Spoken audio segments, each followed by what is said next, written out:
Bonjour à tous, bonjour à toutes, bienvenue à ce nouveau webinaire sur le contrôle de procédés, la commande de procédés, le process. Je ne sais pas trop quelle nomenclature utiliser en français, je dois vous avouer, parce que dépendant de la région du monde, ça varie.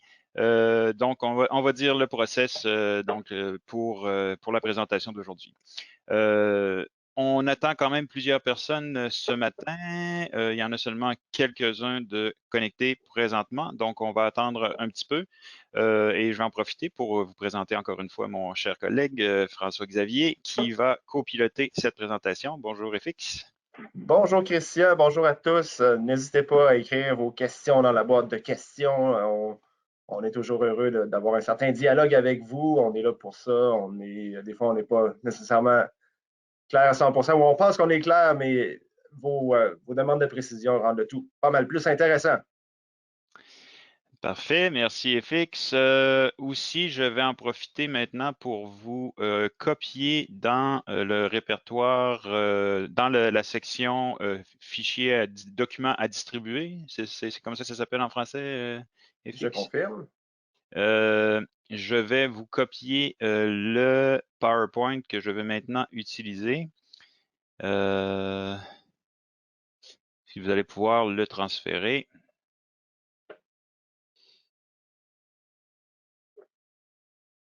Et puis aussi, FX va vous copier dans la boîte de chat l'adresse URL à partir de laquelle vous allez pouvoir télécharger LV-ProSim, qui est le logiciel, le simulateur que nous allons utiliser ensemble aujourd'hui et au cours du prochain webinaire aussi. Donc, pendant que je me charge du document à partager, FX va faire ça, s'il te plaît. Oui, ça ne saurait tarder. Il y a deux versions, je voudrais juste le mentionner. Je vais vous donner la version principale, mais si jamais vous avez des problèmes, vous pouvez aller sur le site de la boîte où je vous fournirai la deuxième version. Si la première ne fonctionne pas parfaitement.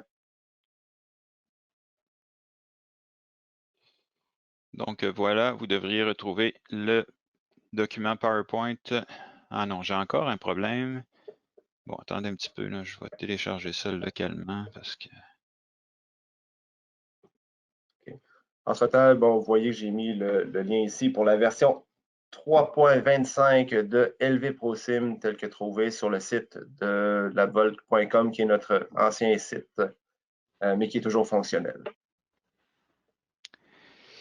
OK, alors le fichier va suivre sous peu. Là, j'ai des petits problèmes techniques avec mon ordinateur ce matin, je suis désolé. Il ne veut pas me laisser copier le fichier présentement, donc je vais m'arranger pour vous le fournir d'ici la fin de la présentation. Maintenant, pour ceux qui ont déjà assisté, vous connaissez déjà probablement maintenant assez bien l'interface de GoToWebinar, mais je vais quand même en profiter pour vous dire qu'on vous demanderait, s'il vous plaît, d'utiliser la section questions pour poser vos questions à FX, qui y répondra directement si c'est une question qui vous concerne uniquement ou qui me la relayera pour que je puisse y répondre verbalement si c'est une question qui serait d'intérêt général. Si vous avez d'autres informations à nous fournir, des problèmes techniques que vous avez ou des commentaires que vous voulez faire, vous pouvez utiliser pour cela la boîte de chat, s'il vous plaît. Donc, je vais seulement copier ça ici, tout d'abord, et puis je vais pouvoir transférer ça. Ensuite de ça, vous allez voir le petit bouton avec une icône de main dans l'interface aussi. C'est ce qui vous permet de répondre à des questions oui/non que nous allons vous poser. Et je vais d'ailleurs commencer par une de ces questions. J'aimerais savoir, parmi vous, là on est rendu à 14 personnes en ligne, on a à peu près le tiers des gens en ligne. Donc, j'aimerais savoir qui parmi vous est familier avec le concept de process, donc de commande de procédé, soit parce que vous l'avez enseigné ou parce que vous connaissez ça. Donc, s'il vous plaît, si vous considérez que vous êtes relativement familier avec la théorie du process, levez la main pour que je puisse évaluer votre niveau de connaissances préalables. Je vois une première main.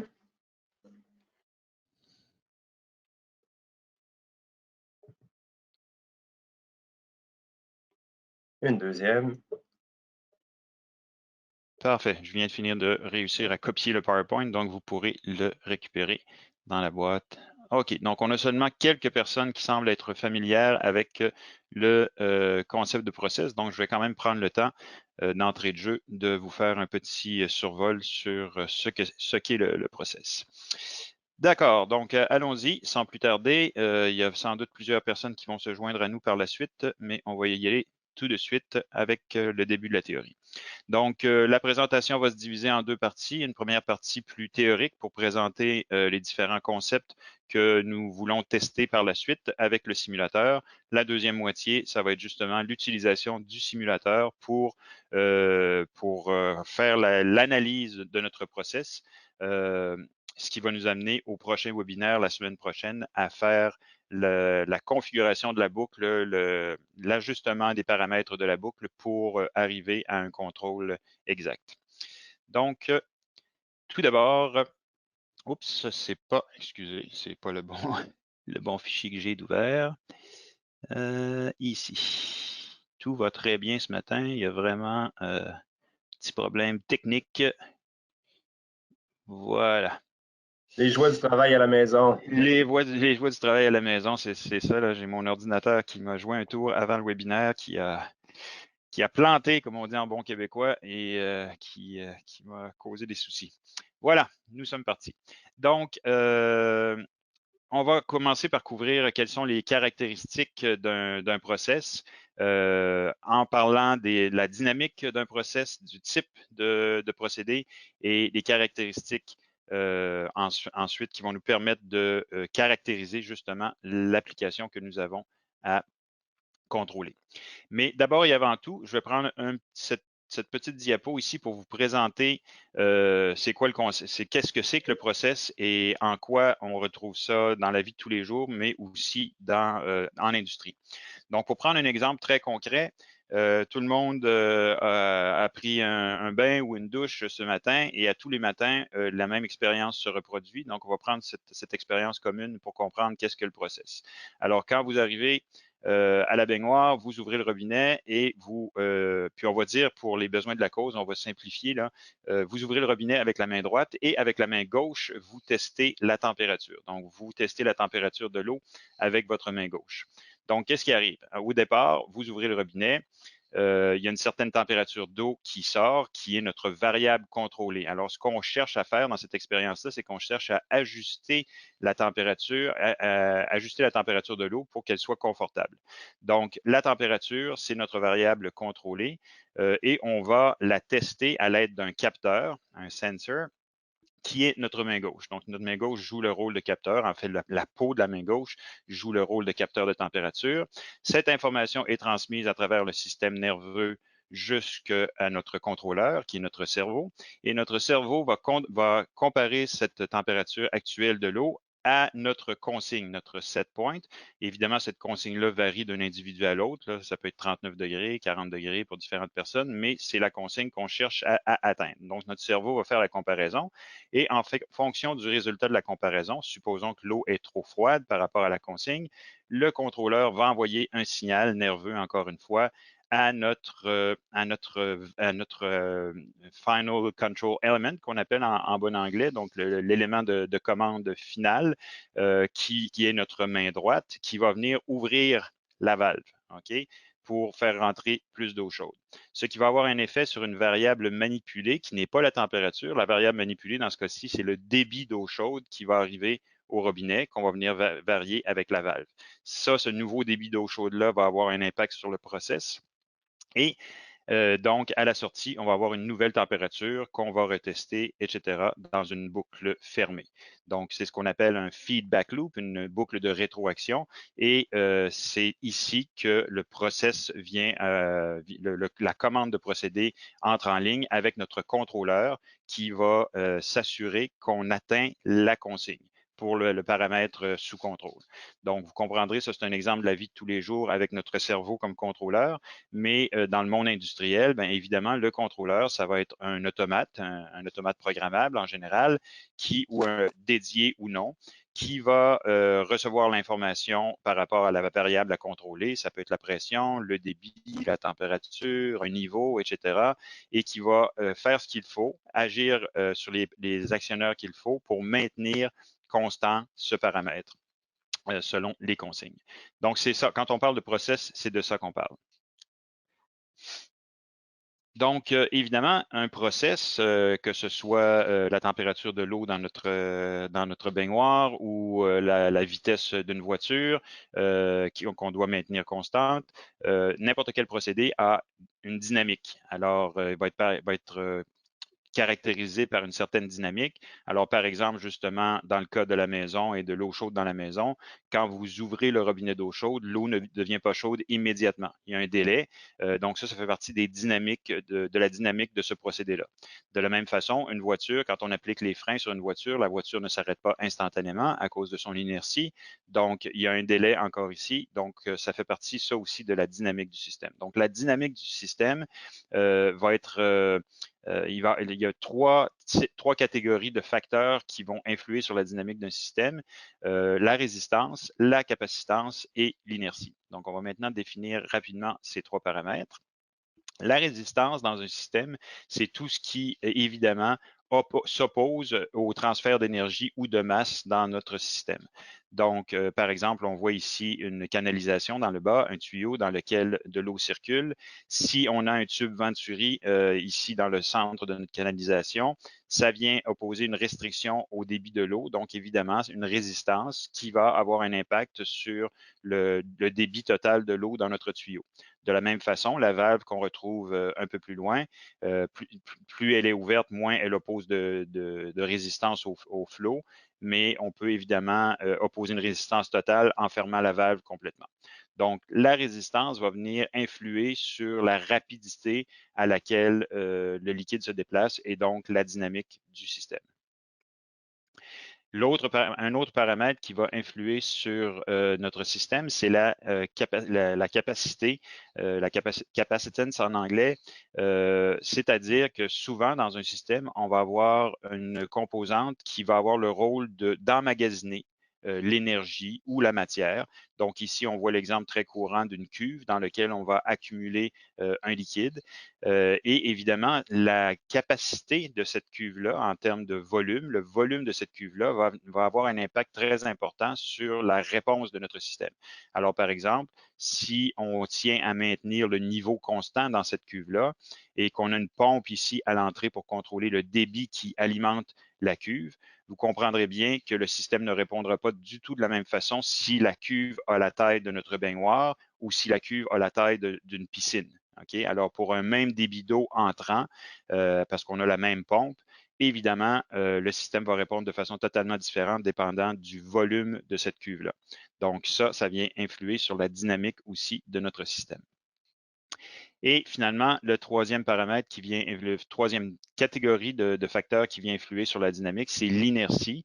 Donc, l'inertie, en général, on va la compenser par justement plus de puissance, en mettant plus de puissance dans notre système. Par exemple, si on doit déplacer de grandes quantités d'eau, bien, on va s'assurer d'avoir des pompes suffisamment puissantes pour compenser le volume d'eau qui est à déplacer.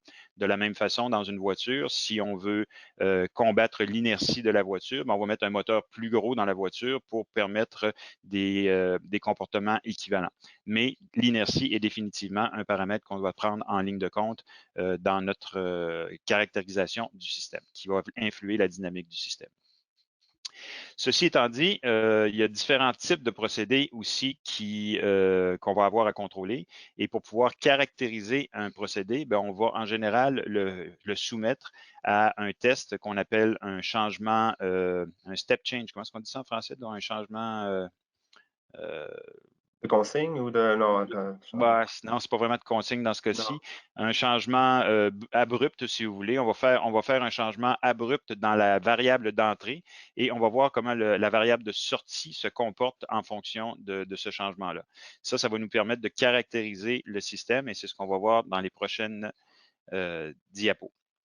Tout va bien jusqu'à maintenant, FX? Pas de problème technique avec nos auditeurs ou de questions? Non, du tout, du tout. Je vois qu'on a 15 participants, les gens sont attentifs et puis je t'invite à continuer puisque ça va Parfait. si bien. Merci beaucoup. Donc, on a ici une représentation graphique de ce que je viens de vous dire. On a notre entrée à notre procédé et la variable de sortie qu'on va contrôler. Donc, pour prendre un exemple concret, disons que notre variable d'entrée, c'est la vitesse de notre pompe et notre variable de sortie, c'est le niveau dans la cuve. Alors, évidemment, si je viens faire subir un changement abrupt à la vitesse de ma pompe, donc je veux dire que je fais passer la vitesse de ma pompe de 20 de sa vitesse maximale à 80 de sa vitesse maximale, évidemment, le niveau d'eau va commencer à augmenter dans la cuve. Alors, on va voir que le niveau d'eau n'augmente pas instantanément, évidemment, pour atteindre un nouveau point maximal, mais il va augmenter graduellement. Tout d'abord, le niveau d'eau va monter très rapidement et tranquillement, il va se mettre le taux de changement de mon niveau d'eau va diminuer. Pourquoi? C'est sûr que ça serait mieux s'il faudrait que j'aie la petite image. Cette image-là devrait venir avant.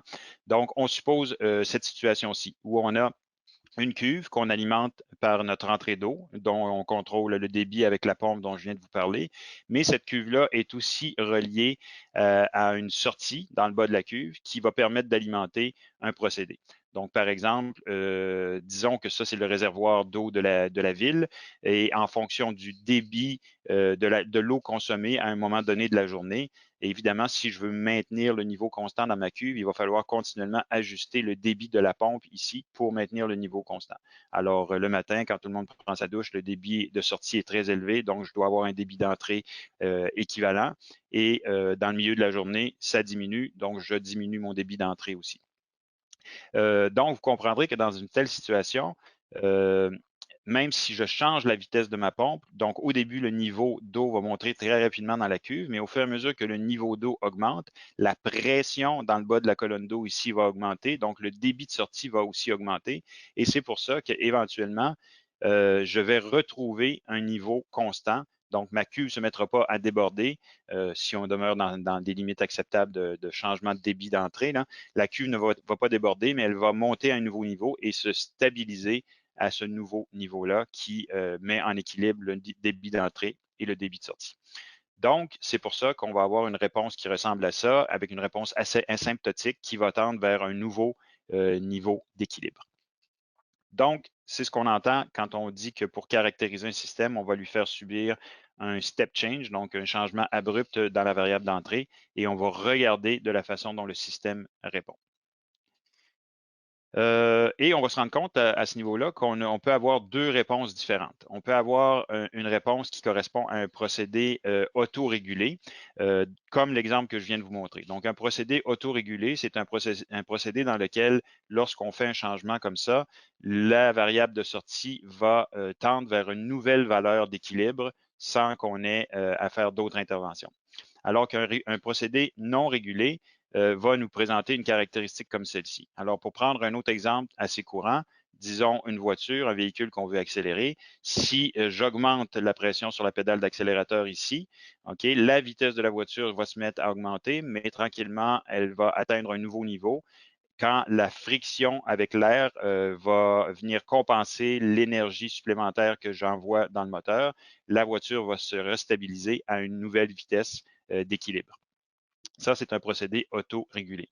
Un procédé qui n'est pas autorégulé, on va prendre encore l'exemple d'un véhicule, mais prenons une fusée dans l'espace. Alors, si on a une fusée dans l'espace, il n'y a pas de friction.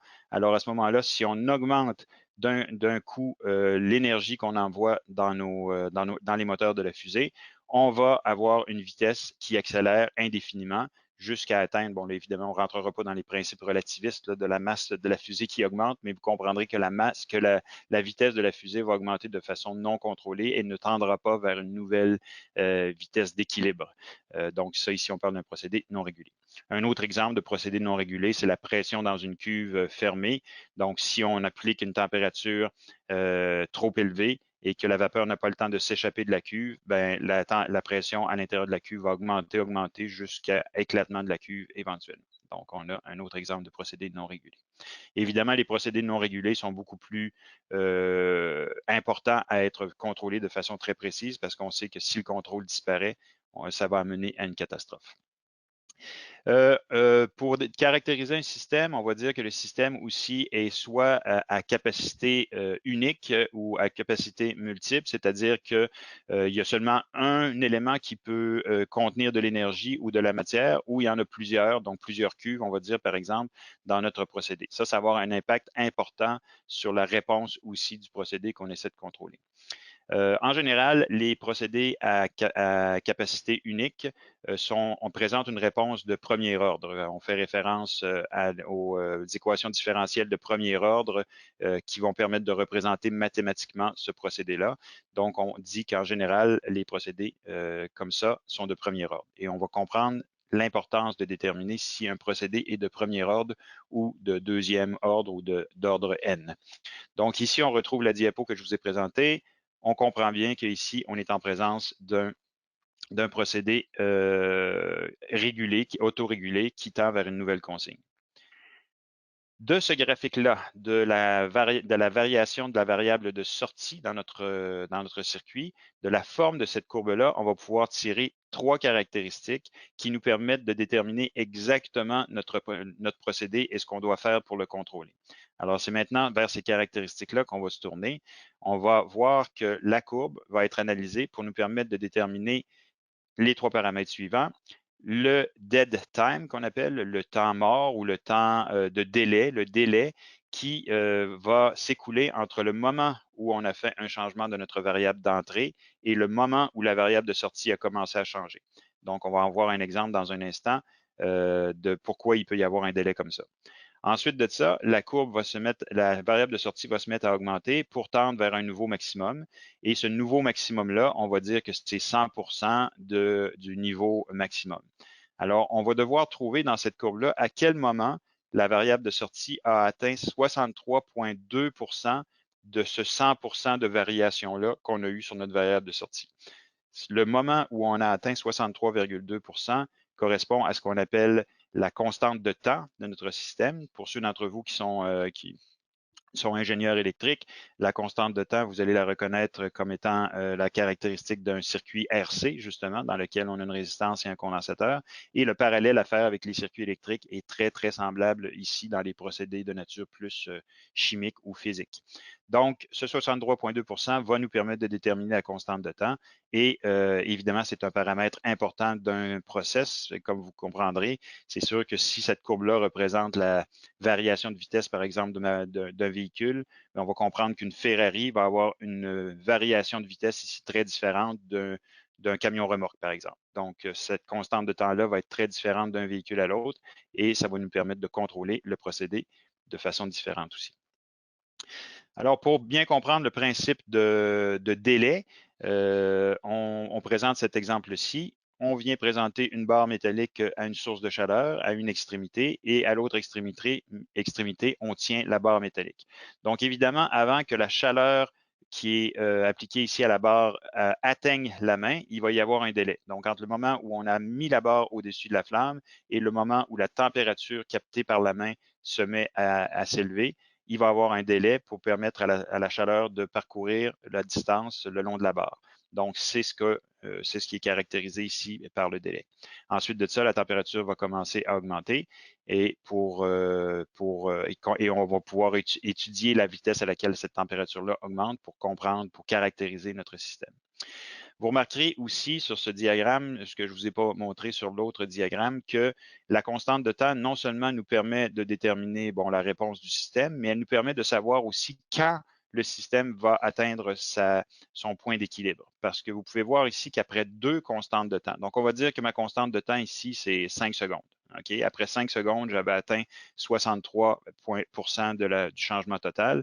Ben, je sais qu'après 10 secondes, je vais avoir atteint 86,5% de ce changement total. Après 15 secondes, 95%.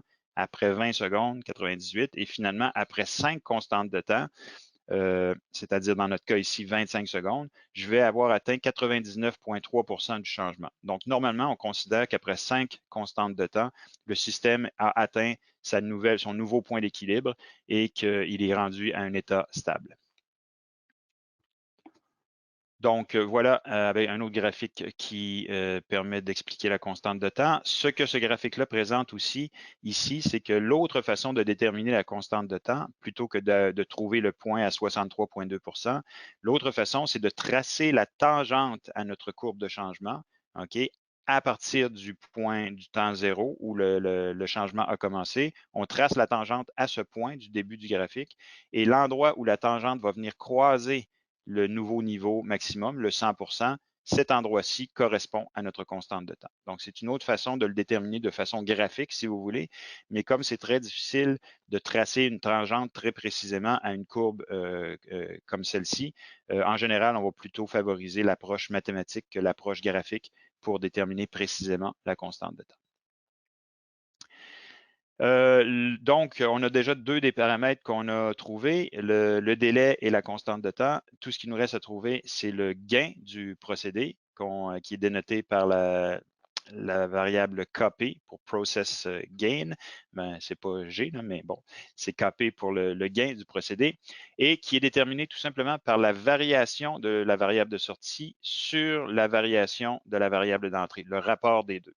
Donc, on peut voir ici, par exemple, on va avoir un meilleur exemple dans un instant, mais on peut voir ici que si j'applique un changement, par exemple, si je change ma variable d'entrée de 30 %, disons, de 20 à 50 % de sa valeur maximale, par exemple, la vitesse de ma pompe, je la fais passer de 20 % à 50 % de sa valeur maximale, j'ai une variation de 30 %, je vais mesurer de combien ma variable de sortie a changé. Donc, elle a varié peut-être de 10 % à 90 %, ce qui veut dire que j'ai subi une variation de 80 % de ma variable de sortie pour une variation de 30 % de ma variable d'entrée. OK? Donc, je ferai 80 divisé par 30 et ça me donnerait le gain de mon système. Voilà pour ce qui est du troisième paramètre qui nous permet de caractériser un système. Finalement, avant de passer à l'aspect plus pratique de la présentation, sachez qu'il y a d'autres façons de caractériser un système en fonction du type de procédé auquel on a affaire, de l'industrie dans laquelle on se trouve. On peut utiliser d'autres paramètres que les trois qu'on vient de nommer, dont l'état stable, le temps de réponse, le temps de montée. Je vous traduis tout ça à la volée en français, je ne sais pas si j'ai les bons termes exactement, ou le temps de stabilisation. Donc, ce sont tous différentes façons de caractériser un système, mais au bout du compte, ça revient toujours à la même chose. C'est juste une façon différente de le caractériser parce que ça simplifie les calculs pour ce type de procédé-là.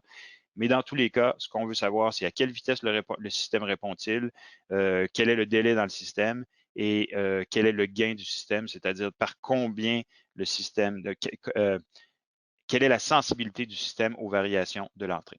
Ces trois paramètres-là nous permettent de caractériser entièrement un système. Des questions, FX? Ben, j'ai juste un commentaire ici. Si je te disais, au lieu de variation brusque, réponse à un échelon, c'est probablement le terme qu'on Oui, avait tous les deux au bout de la langue tout à l'heure. effectivement, réponse à un échelon. C'est exactement le terme que je cherchais. Merci beaucoup à cette personne. C'est toi ou c'est quelqu'un qui l'a mentionné, FX? La personne a préféré rester anonyme. Ah, OK. Alors, merci beaucoup pour la réponse à l'échelon. Je sais ce que je vais utiliser à partir de maintenant. Donc voilà, ici, on rentre dans l'exercice comme tel. Vous allez peut-être vous demander pourquoi exercice 5 et non pas exercice 1. On est effectivement dans l'unité 5 de notre manuel qui accompagne notre système parce que dans les unités précédentes, on va avoir présenté toutes les caractéristiques des différents caractéristiques physiques des différents éléments qu'on va retrouver dans un système de commande de procédés. Donc, les différents types de pompes, les différents types de capteurs, comment on peut capter la température de manière différente, comment capter les débits de manière différente. Donc, on va vraiment passer à travers toutes les connaissances préalables par rapport aux différents éléments physiques de commande qu'on retrouve dans un processus. Et ensuite, on attaque comme tel le sujet de la commande de procédé en utilisant ces composantes-là. Donc, comme le but du présent webinaire est de traiter de la commande de procédé, on a escamoté les premières unités du module. Donc, ici, on présente la façon générale d'obtenir les trois caractéristiques du système. On va justement soumettre le système à une variation d'échelon ici à l'entrée de notre variable d'entrée et on va enregistrer la réponse sur la variable de sortie et par la suite, on va pouvoir analyser la forme de cette courbe-là pour en déterminer les caractéristiques. Sachez que quand la courbe va se tracer de notre réponse de la variable de sortie, on va se rendre compte immédiatement si on est en présence d'un système à simple capacité ou à capacité multiple, ou si vous préférez un système de premier ordre ou un système d'ordre plus élevé. Et vous voyez ici la différence de la forme. Donc, une réponse du premier degré présente cette caractéristique où on a la plus grande taux de variation dès le début. Au temps égale 0, c'est là où on a le plus grand taux de variation et notre taux de variation va diminuer. Donc, la vitesse à laquelle le niveau change ou la vitesse à laquelle la vitesse change va diminuer avec le temps pour atteindre un nouveau point d'équilibre. Alors que dans un système d'ordre plus élevé que le premier, de degré plus élevé que le premier degré, donc 2 degrés et plus, on va avoir 2 points d'inflexion dans notre courbe, comme vous voyez. Donc, initialement, le taux de changement va augmenter graduellement et on va avoir un premier point d'inflexion ici. Et par la suite, on va on va arriver au point au taux de changement le plus rapide, donc la pente la plus élevée, pour ensuite rediminuer la pente, donc le taux de changement qui va recommencer à diminuer. Donc, deuxième point d'inflexion ici. Donc, quand on voit une courbe de cette forme-là dans notre réponse, on sait qu'on est en présence d'un système d'ordre plus élevé que le premier ordre qu'on voit sur cette courbe-ci. Et ça va influer sur la façon dont on va analyser la courbe. Donc, c'est très important de déterminer ça dès le départ. Déterminer le gain, c'est très facile. Une fois qu'on va avoir notre courbe tracée, on va pouvoir mesurer le taux de changement de la sortie et de l'entrée pour en faire le rapport. Donc, on va voir ça dans un instant en pratique. Le temps, pour analyser la courbe, après ça, on suggère d'en faire un traitement préalable pour éliminer tout ce qui précède le temps zéro auquel on a appliqué notre échelon. Donc, on va éliminer ça de notre courbe et tout ce qu'il y a en dessous aussi du niveau initial de notre variable de sortie, on va aussi éliminer ça, de sorte qu'on va ramener le point qui est ici à l'origine de notre système d'axe, comme on le voit ici. Et ça va faciliter l'analyse de la courbe. Tantôt, on n'aura pas le temps de faire ça. Un peu plus tard, là, je vais devoir prendre des petits raccourcis, mais idéalement, vous devriez suggérer à vos étudiants de retracer leur courbe ainsi pour avoir la variation de votre variable de sortie entre 0% et 100% et qui commence exactement au moment où on a appliqué l'échelon. Les méthodes qu'on va utiliser. Donc, encore une fois qu'on va connaître le niveau maximum de notre nouveau point d'équilibre, le 100%, on va pouvoir trouver le 63% de ça, ce qui va nous permettre de venir trouver notre constante de temps ici. Et aussi, évidemment, le délai est très facile à mesurer. Donc, c'est le moment entre le 0 de notre axe et le moment où la variable a commencé à augmenter. Donc, ça se lit directement sur le graphique. Si notre système est un système de deuxième ordre ou d'ordre plus élevé, on va devoir changer notre stratégie un petit peu. Trouver la constante de temps, c'est la même chose, c'est 63,2%, sauf que comme vous voyez, notre délai, notre temps d'attente ici, il est mesuré jusqu'au point d'intersection avec la tangente avec l'axe des X. Donc, il faudrait pouvoir tracer cette tangente-là. Et c'est ça qui est difficile dans un système du deuxième ordre. Donc, c'est pour ça qu'on va favoriser cette approche-ci si on a une réponse qui n'est pas du premier ordre. C'est que plutôt que de mesurer le temps mort pour pouvoir finalement tracer notre tangente, si vous voulez, on va venir de façon mathématique, on va venir trouver le point à 63,2% de la variation maximum, mais aussi le point à 2% de la variation maximum. OK? Et ça va nous permettre, à 2% de la variation maximum, ça va nous permettre de déterminer notre temps de délai. Alors, plutôt que de tracer la tangente, on va dire, OK, notre délai s'est écoulé jusqu'à ce que la variable de sortie ait atteint 2% de son changement maximum. Et 63,2%, ça ne change pas, c'est encore notre constante de temps. Finalement, il y a une troisième méthode qui est favorisée, qui peut être utilisée aussi, une autre méthode mathématique avec les équations qui sont ici, avec deux pourcentages, un autre type de pourcentage. Dans tous les cas, le but est de trouver cette constante de temps et ce délai, je m'excuse, et la constante de temps. Et dans tous les cas, ces différentes méthodes-là vont nous donner des réponses assez proches les unes des autres. Parfait. Donc, on peut maintenant passer au simulateur qui est ici. Tu as bien copié l'adresse pour pouvoir le télécharger, FX? Affirmatif, Christian. Je profite de l'occasion pour te poser une question. On me demande ici s'il y a une version française de ton PowerPoint. On comprend que Malheureux. le document distribué est en anglais. Oui. Alors, malheureusement pas. Les PowerPoint, on les maintient uniquement en anglais parce qu'on fait ces présentations-là en français, en anglais et en espagnol. Et malheureusement, ce serait beaucoup trop de travail de maintenir trois versions différentes de chaque PowerPoint. Donc, on s'excuse, le PowerPoint n'est disponible qu'en anglais, mais le commentaire est en français. Ouais, pour ceux Donc, qui parleraient espagnol aussi, il y aurait une version espagnole et même anglais, espagnol. Je parlais avec notre gestionnaire de produits en parallèle, mais pas pour le français, pas pour l'instant. Ah, tu dis que. Ouais, mais là, Ouais, là, je c'est parle des manuels, mais le Ah, tu PowerPoint. parles des manuels, oui, OK. Ouais, Oui, ouais. les manuels qui accompagnent les systèmes sont souvent disponibles en plusieurs langues, effectivement. Il faut s'informer si pour le système d'intérêt, le manuel existe. Donc, tu me dis que confirmé par le gestionnaire de produits, on a une version espagnole de ces manuels qui existe, mais pas encore en français. Exact. Désolé. Mais évidemment, si on a une demande suffisante pour le français, on va se charger de faire la traduction. Donc, avant de lancer le simulateur comme tel, je vais juste vous l'introduire très rapidement, encore une fois, à l'aide de quelques diapos, 2 diapos, faites-vous-en pas, ce ne sera pas long. Donc, ici, c'est la présentation de notre gamme de produits de contrôle de procédés qui sont fabriqués au Canada. Donc, vous voyez, on a 3 produits, dont le principal est celui-ci à droite, c'est celui qu'on appelle notre 3531. C'est vraiment une usine dans votre laboratoire. Et l'autre qui est totalement à gauche, c'est une version spécialisée de celui-ci. Dans les deux cas, on reproduit le contexte vraiment industriel avec comme contrôleur pour contrôler le procédé ou les procédés, un contrôleur industriel, un automate programmable comme vous le voyez ici. C'est la même chose sur le deuxième système. Mais on voulait aussi offrir un système plus facile d'accès, moins coûteux pour nos clients qui n'ont pas des besoins aussi importants que ceux qui sont traités par le 3531.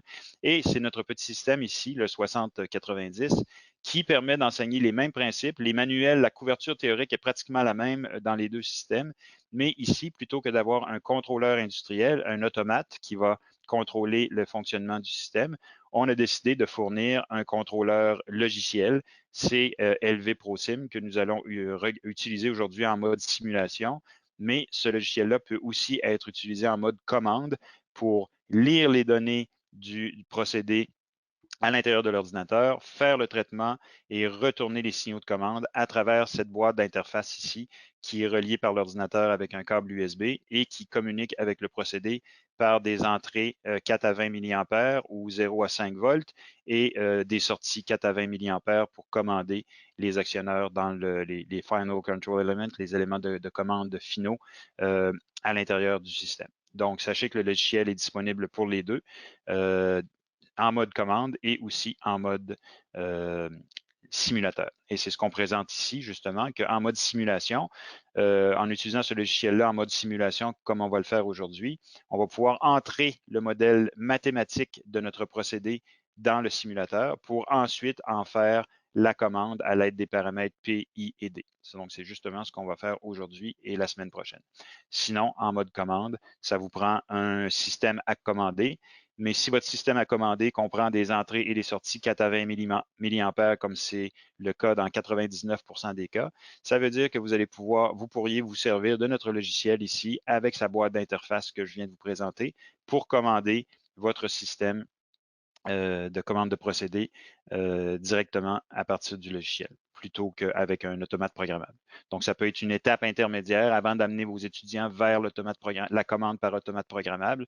Vous pouvez leur montrer les principes à l'aide de ce logiciel qui est plus facile d'approche et de compréhension avant de passer à l'automate.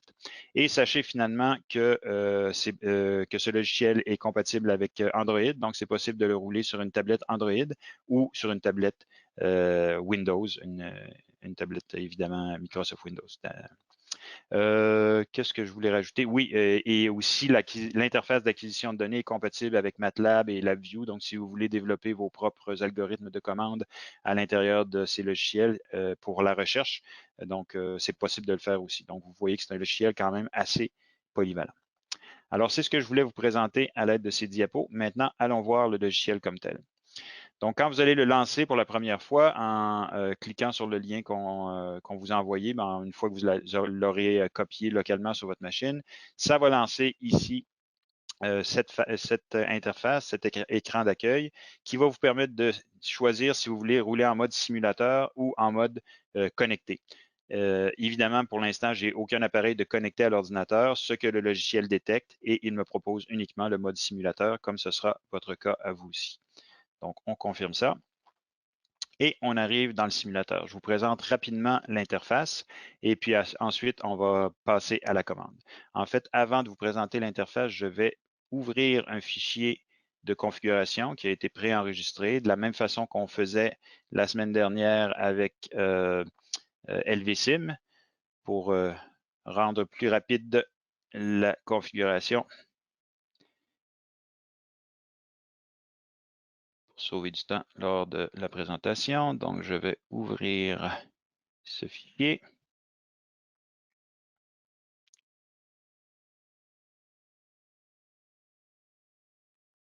OK. Et on va avoir ici nos différents éléments de configuration préconfigurés. Donc, on a des cadrans qu'on a préconfigurés. Vous pouvez en rajouter tant que vous voulez pour suivre les paramètres de... Ouais, mais là, je me rends compte que je vais être obligé, excusez-moi, je vais être obligé de réouvrir parce que le logiciel avait attendu trop longtemps pendant que je vous faisais la présentation, puis il était plus vraiment connecté. Alors, je recommence, je ouvre à nouveau. Donc, ça peut vous arriver, là, vous allez voir qu'à l'occasion, le simulateur va se débrancher et vous devez le relancer de cette façon-là pour qu'il se reconnecte avec notre serveur. OK, je crois que je vais peut-être devoir y aller avec la méthode forte et fermer Google Chrome complètement. Je suis désolé. Comme je vous ai dit là, ce matin, j'ai eu des problèmes informatiques et il semble que ça a eu des impacts.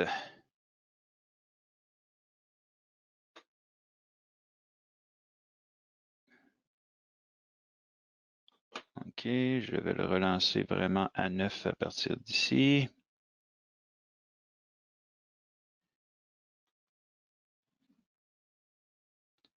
Ça devrait avoir réglé la chose. Espérons-le.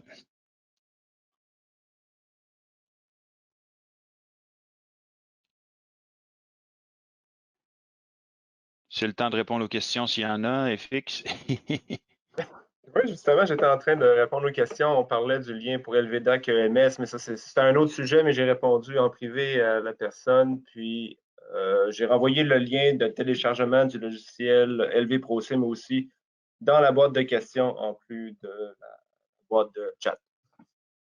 Puis, en ce moment, on est à jour. Et Ouais, j'ai un problème avec mon interface là. Je suis pas capable de. Attends un petit peu. Je vais redéfinir, je vais relancer à partir de rien, donc un nouveau. on utilise bien Chrome. Habituellement, c'est ce qu'on suggère, je crois. Oui, oui.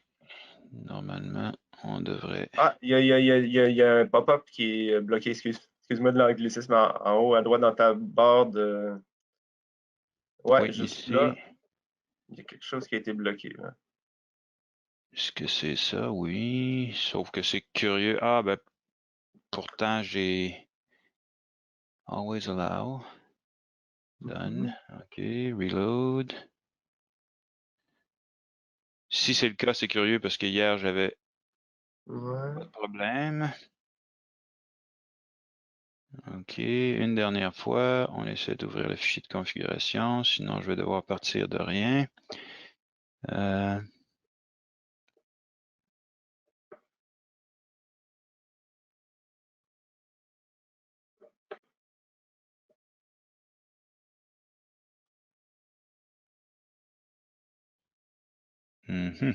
Ça semble pas vouloir se configurer.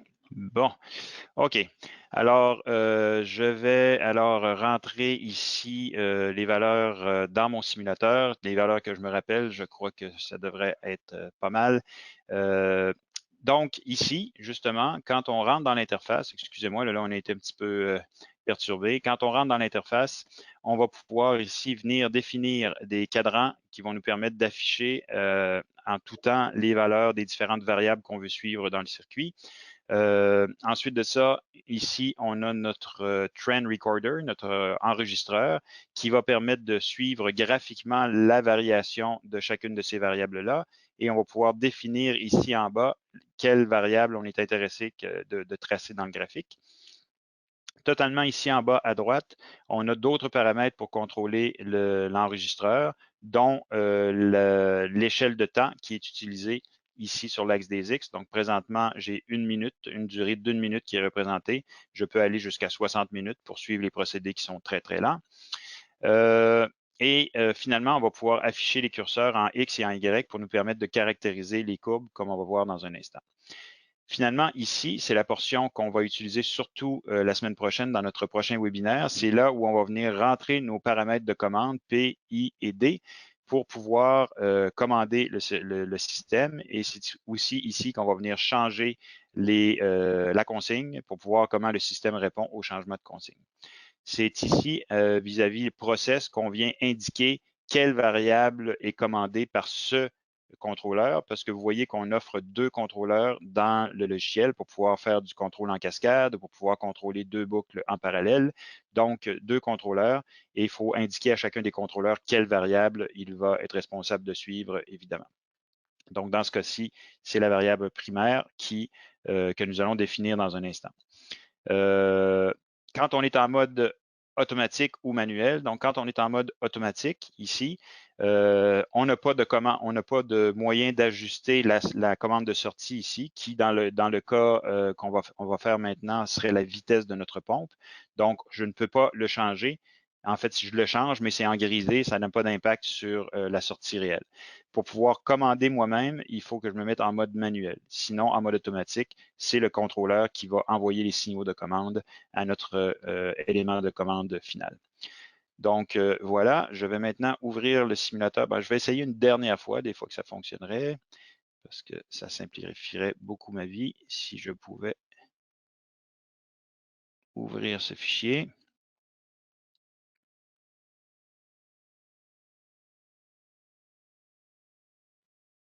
Non, ça ne veut vraiment pas. Donc, je vais ici mettre ma constante de temps qui était de 10 secondes. Mon gain, je mets de mémoire là, les caractéristiques du système qu'on voulait vous montrer et un temps mort, un délai de 2 secondes. Je fais Apply Settings. Et ce que ça vient faire, c'est que ça vient commander la dynamique de mon procédé qui est ici. Si vous voulez voir sous forme d'équation ce que ça donne, vous pouvez cliquer sur la boîte et on voit ici ces paramètres-là, comment ils viennent modifier l'équation de réponse de notre système. On peut aussi venir indiquer une dynamique pour un système qui va créer des perturbations sur notre système principal, alors que ce soit, par exemple, la pression ou la température qui varie autour ou le débit de sortie de notre cuve qui vient changer. Donc, on vient créer des perturbations dans le système pour voir comment le système y répond. Ça va être le sujet d'une autre présentation. Et sachez que vous pouvez caractériser 2 procédés, le premier, le deuxième, et vous pouvez les mettre un imbriqué dans l'autre à l'aide du mode cascade aussi. Mais on ne fera pas ça pour aujourd'hui. Donc, voilà les caractéristiques de mon procédé qui sont entrées. Je vais venir me définir trois cadrans ici. Le niveau d'eau, moi je pourrais l'écrire en français, qui est la variable contrôlée. Ensuite de ça, je vais vouloir indiquer, suivre la consigne. Donc, consigne. Et finalement, la variable commandée.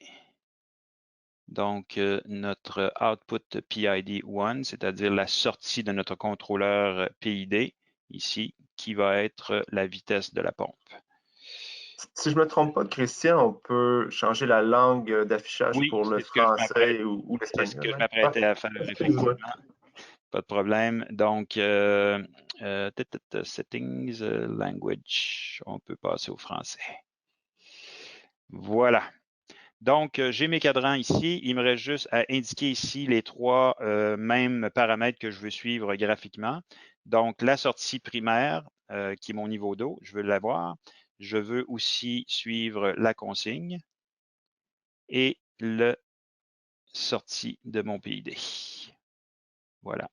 Alors maintenant, je peux démarrer mon enregistreur et vous allez voir qu'à partir de là, je vais voir mes trois courbes. J'en vois seulement une. Où sont les deux autres?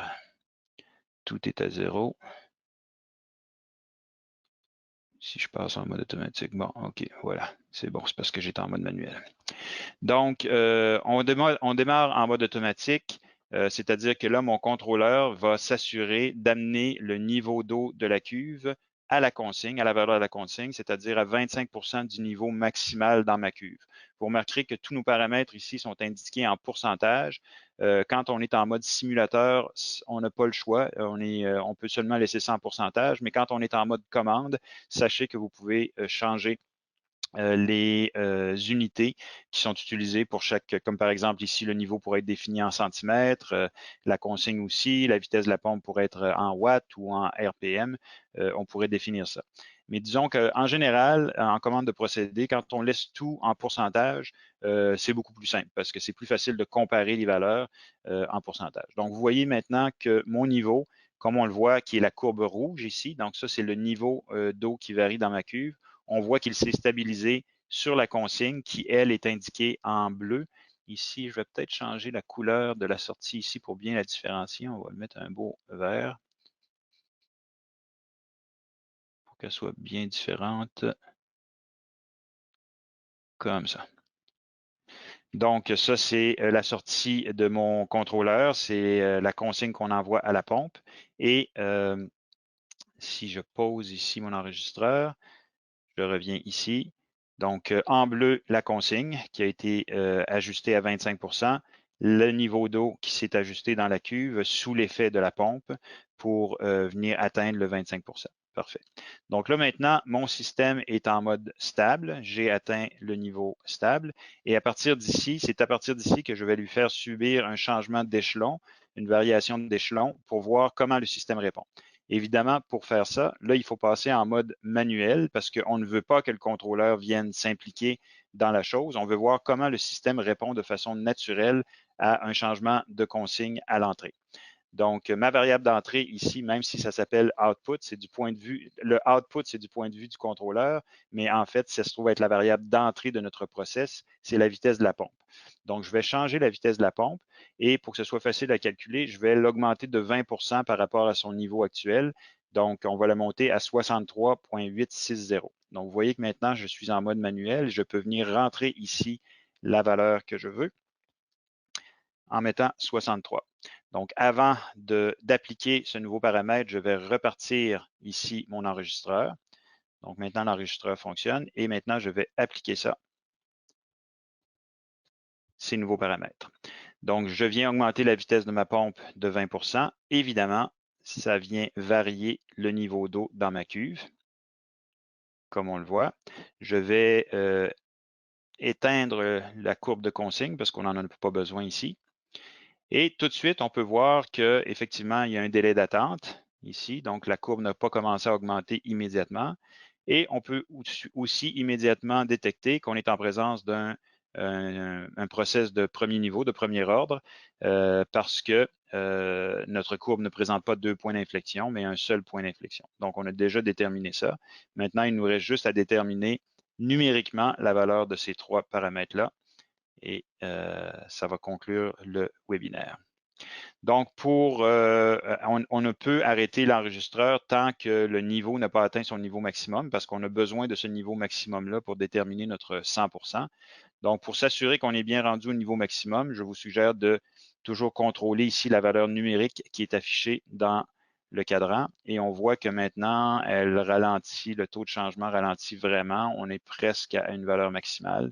Donc, quand la valeur ne change plus ici, on sait qu'on est rendu au maximum. On y est pas mal. Donc, on va dire que ce niveau-ci, c'est notre valeur maximale. Et je vais arrêter notre enregistreur sur 36.4. Ça va faire un beau chiffre. Est-ce qu'on va l'atteindre? Non. OK, on arrête ici. Oui, voilà. Donc, j'arrête mon enregistreur ici. Et maintenant, il ne nous reste qu'à faire l'analyse de la courbe. Donc, vous voyez mon icône de souris, c'est une petite main. Donc, vous pouvez vous balader dans la courbe comme ça. Et on va commencer par venir déterminer le gain de notre process en mesurant la variation de la variable de sortie divisée par la variation de la variable d'entrée. La variable d'entrée, on sait déjà qu'on a eu une variation de 20 parce que c'est nous qui l'avons déterminée. Regardons de combien la variable de sortie a changé. Et pour ça, je vais me servir des curseurs en Y ici qui vont me simplifier la vie. Donc, je détermine de les afficher et d'utiliser l'unité pourcentage qui, encore une fois, est la seule disponible en mode simulation. Donc, vous voyez maintenant que j'ai 2 curseurs ici.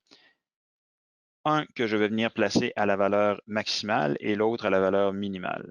La valeur de départ, donc à quel niveau on était avant de faire notre changement d'échelon. Alors, Y1 est maintenant sur ma valeur minimale et je vais me pousser un peu vers la droite avant de déterminer la valeur maximale. Et ici, je vais placer mon curseur sur la valeur maximale. Voilà. Donc, je vais pouvoir lire les valeurs précises en Y, c'est-à-dire le pourcentage ici de variation de ma variable de sortie, ici. Donc, j'ai la valeur à Y1 et la valeur à Y2.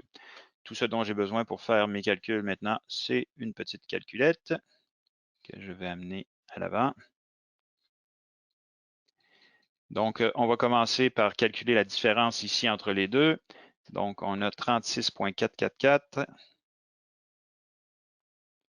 moins 24.889, ce qui me donne une variation de 11.5. Et je vais diviser cette variation-là sur la variation de la variable d'entrée qui est 20 Donc, je divise ça par 20. Et ça me donne une constante de temps, pas une constante de temps, je m'excuse, un gain de 0.58 à peu près. Donc, on se rappelle de cette valeur, un gain de 0.58, c'est ce que l'analyse nous donne ici. Maintenant, deuxième paramètre qu'on doit trouver, c'est le délai. Donc, pour ça, je vais amener mes curseurs en X à contribution. Je vais placer X1 sur le temps 0, donc quand on a démarré le changement, l'échelon. Et ma variable x2 sur le début de la montée de la courbe ici. Des fois, c'est difficile à déterminer graphiquement. En passant, si vous voulez avoir la meilleure précision quand vous faites ces mesures-là, je vous suggère de venir sélectionner ici l'étendue la plus petite, c'est-à-dire 1 minute pour avoir la plus grande précision sur votre échelle. Et ensuite, vous venez placer vos curseurs. Donc, pour vous aider dans le placement de ce curseur-ci, je vous suggère de regarder ici la valeur de la variable de la variable primaire, de la variable de simulation primaire, qui est ma courbe en rouge. Alors, regardez sa valeur qui est affichée ici vis-à-vis du curseur X2. Et vous allez voir que avant, la valeur était constante à 25. Et dès qu'on va voir que cette valeur-là, voilà, vous voyez que ça commence à augmenter ici. Donc, on peut dire là, que ça commence à augmenter juste ici. 25.024. Donc, ça, c'est le début de la réponse de mon système. On trouve donc un délai de X1 est à 3.106, 3,106, 3,142 pour X2. Donc, on a une différence sans la calculette de 0.036 entre les deux. Ça, c'est en minutes. Hein. Vous remarquerez que tout ça, c'est en minutes. Donc, j'ai 0.036 minutes. Je vais trouver combien ça donne en secondes. 0.036 fois 60, ça nous donne 2,16 secondes. Donc, un délai de 2,16 secondes. Et finalement, pour trouver la constante de temps, il faut que je trouve le point auquel ma variable de sortie était rendue à 63% de sa variation maximale. Donc, pour ça, je vais revenir à mon Y1 et mon Y2 ici. On a vu que notre variation totale était de 11,555. Je vous rappelle, c'était la valeur qu'on a trouvée. 11,555, c'était la variation. Ça, c'est mon 100%. Donc, quel est 63,2% de ça? Donc, je vais faire 11,555 multiplié par 0,632, 63,2%. Et ça donne une variation de 7,3 que je dois rajouter à la valeur de départ, qui, elle, était de 25. Au départ, on était exactement à 25. 24,889, en fait, si on veut être précis. Donc, je vais rajouter ça à 24,889 plus 24,889. Et on trouve qu'on avait atteint 63,2% de la variation maximale quand on était à 32,19%. Donc, je vais maintenant changer mon X1 pour aller chercher ici vis-à-vis X1, je veux atteindre 32,19. Donc, oups, j'ai dépassé un petit peu ici à peu près. Je suis très près de la valeur. Comme ça. Donc, je suis à 32, très près de 32,19. Donc, maintenant, le temps qui s'est écoulé ici entre les deux, c'est ma constante de temps. Donc, 3,311 moins 3,142. 3,311 moins 3,142. On trouve 0,169 minutes multiplié par 60 et on obtient 10 secondes. Donc, une constante de temps de 10 secondes. Comme vous voyez, c'est relativement facile d'obtenir ces paramètres-là. En temps normal, ces paramètres-là nous permettraient donc, à partir de là, de faire des calculs pour déterminer la valeur de nos paramètres P, I et D. Mais on ne pourrait pas être sûr qu'on n'a pas fait d'erreur dans nos calculs parce qu'il n'y a aucun moyen autre d'obtenir les valeurs. Sauf qu'ici, on est en mode simulation. Donc, les paramètres du process, c'est les paramètres que j'ai fournis au départ. Donc, si on rouvre le simulateur, ça va nous permettre de voir si les valeurs qu'on a obtenues expérimentalement correspondent aux valeurs théoriques. Et la constante de temps, on avait rentré 10 secondes. On a trouvé 10,14. Le gain, on avait rentré 0,57, on a trouvé 0,577 et le temps mort, le délai, on avait rentré 2 secondes et on a trouvé 2,22 secondes, je crois. Donc, vous voyez que cette méthode-là graphique permet d'obtenir des résultats très précis sur la caractérisation du système. Et maintenant qu'on connaît ces trois paramètres, comme je vous disais, on va pouvoir les utiliser pour déterminer la valeur de nos paramètres P, I et D pour faire le contrôle de ce procédé de façon automatique. Mais ça va être le sujet du prochain webinaire la semaine prochaine. Des questions, FX, avant qu'on conclue? Oui, ben, il y a Étienne qui est un abonné chez nous qui justement aurait aimé savoir comment connaître les paramètres P et D, mais du même souffle, il nous demande quel est le programme pour la semaine prochaine. Ben justement. Alors, le programme pour la semaine prochaine, c'est juste la suite de ce webinaire. Donc, on ne présentera pas plus d'un sujet à partir de la semaine prochaine. Ça va être un sujet par semaine pour lequel vous aurez différents créneaux. Ben, en fait, en français, il y en a un seul créneau. Donc, on espère que vous allez pouvoir vous libérer pour le créneau qui devrait être à la même heure le jeudi la semaine prochaine pour la suite de ce webinaire sur sur le process. Ensuite de ça, la semaine d'après, on va retourner en électrodynamique pour présenter un webinaire sur les lignes de transmission et le contrôle automatique de la régulation de la tension sur ces lignes de transmission. Ça va être pas la semaine prochaine, mais l'autre après. Encore une fois, vous allez recevoir l'invitation à ces webinaires-là dans les heures qui viennent ou d'ici demain pour pouvoir vous inscrire en ligne. D'autres questions, FX? Ça répond à il faut les liens. Ah, est-ce que la présentation d'aujourd'hui va être disponible, tu dis? Comme toujours, vous allez Comme toujours, oui. recevoir le courriel de suivi demain qui va contenir un lien vers la vidéo de ce webinaire. Parfait. Parfait. Ça Bien, conclut merci de mon beaucoup. côté. Merci beaucoup encore, FX, de ton super soutien. Et merci à tous d'avoir participé encore une fois à ce webinaire. Au plaisir de vous retrouver la semaine prochaine pour la suite. FX, le mot de la fin t'appartient. Échelon. C'est très bien choisi. Merci À beaucoup. bientôt tout le monde. Au revoir.